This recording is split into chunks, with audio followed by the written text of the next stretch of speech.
जी के ऊपर 2-3 आरोप है, मैं उसको थोड़े से संक्षेप में बता देती हूँ। तावड़े जी रहने वाले बोरीवली के थे, वो ईस्ट में, विरार ईस्ट में, विरार पूर्वी में चुनाव थम जाने के बाद वो क्या कर रहे थे? विरार पूर्वी में थे, चुनाव थम जाने के बाद उन्होंने पहला नियम का उल्लंघन किया, वहां पर वो क्या कर रहे थे? फिर जब बीवीए के लोग आ गए और उनको धर दबोचा, तो वो हितेंद्र ठाकुर से हाथ जोड़ के कहने लगे मुझे जाने दीजिए, मुझे जाने दीजिए। उन्हीं के लोग इनका पैसा निकाल कर दिखाने लगे। साक्ष्य मांग रहे हैं सुधांशु जी, आज तक के चैनल पर मैंने देखा है सूटकेस दिख रहा है, उसी सूटकेस में भरकर आया था पैसा। अच्छा अंजना जी, आपने बहुत सही कहा है। अब चुनाव के लिए सिर्फ आज की रात बची है।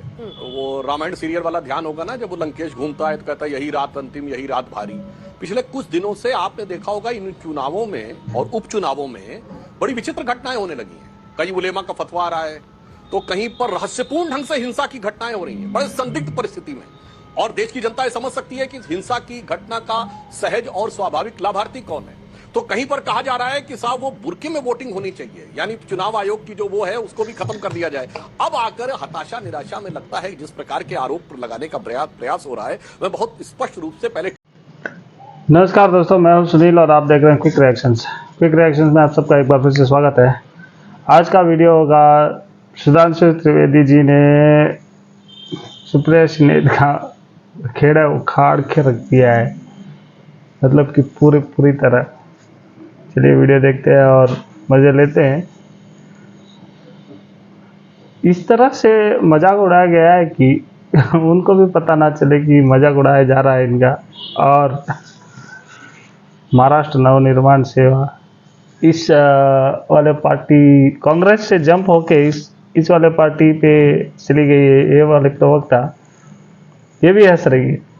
चलिए वीडियो देखते हैं और मजे लेते हैं। टेक्निकल जवाब देता हूं और बाकी पॉलिटिकल तो आरोप प्रत्यारोप चलते रहेंगे। देखिए, ये घटना एक होटल की है। होटल के अंदर और बाहर सीसीटीवी अवेलेबल रहते हैं, तो हमारी पार्टी ने साफ कहा कि सीसीटीवी फुटेज दिखाएं। बड़े साफ दिख रहे हैं, अगल बगल लोग दिख रहे हैं, वो नोट कहां दिख रहे हैं? और सुप्रिया जी ने अपनी प्रेस में कहा कि बोरे में भर के आए, तो आज 500 रुपए की जो गड्डी होती है, एक बोरे में भी 5 करोड़ नहीं आ सकते।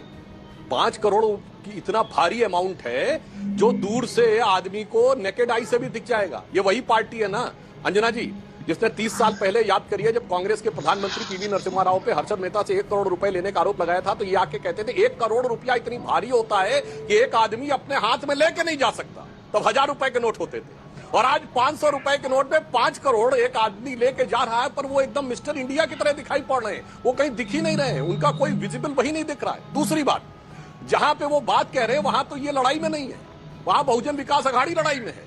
यानी अब स्थिति ये हो गई है कि जो दो पार्टियां सबसे ज्यादा, जिसे कहते हैं चाय से ज्यादा केतली गरम, वो कहने का बात कर रही हैं। और तीसरी बात मैं कह सकता, हो सकता कांग्रेस पार्टी को लगता हो कि 5 करोड़ तो इतनी छोटी रकम है, वो नहीं भी दिखाई पड़ रही तो क्या फर्क पड़ता है। जैसे झारखंड में इनके सांसद के घर में 350 करोड़ मिल जाते थे। नोटों की गड्डियां गिनते गिनते मशीनें गर्म हो जाती थी। बात तो सही है। आज तो पर्दाफाश हुआ है, 9 लाख बरामद हुआ, 5 करोड़ बरामद हुआ, बात चल रही है कि 15 करोड़ भी वहां पर था। इसलिए पहले आपने बोरे की बात कही, अब आपने सूटकेस की बात कह दी। यही जो पल पल परिवर्तित प्रकृति वेश है ना, वो मन में संदेह उत्पन्न करता है। इसीलिए मैंने कहा कि यहाँ पे सिर्फ मामला एक नहीं है। यहाँ पे आप देख लीजिए जो वीडियो में दिखाई पड़ रहा है, किसके हाथ में पैसा दिखाई पड़ रहा है बताइए? बहुजन विकास अघाड़ी के कार्यकर्ताओं के हाथ में दिखाई पड़ रहा है, और वो भी होटल के अंदर है। अगर ये कह रहे हैं कि पैसा बांटा जा रहा था, यदि इनके हिसाब से तथाकथित पैसा हो, तो वहां पे होना चाहिए था जहां पर बस्ती हो, वहां सिर्फ भाजपा कार्यकर्ता बैठे हुए। मतलब क्या मजाकिया बात कही गई है। मजा आया। कैसा लगा आप सब लोग को ये वाला वीडियो? अच्छा लगा तो प्लीज़ लाइक शेयर और सब्सक्राइब करना। बहुत ही मज़ेदार वीडियो और फैक्ट्स के साथ। अच्छा लगा तो प्लीज़ लाइक शेयर और सब्सक्राइब करना। मिलते हैं अगले वाले वीडियो पे। जय श्री राम।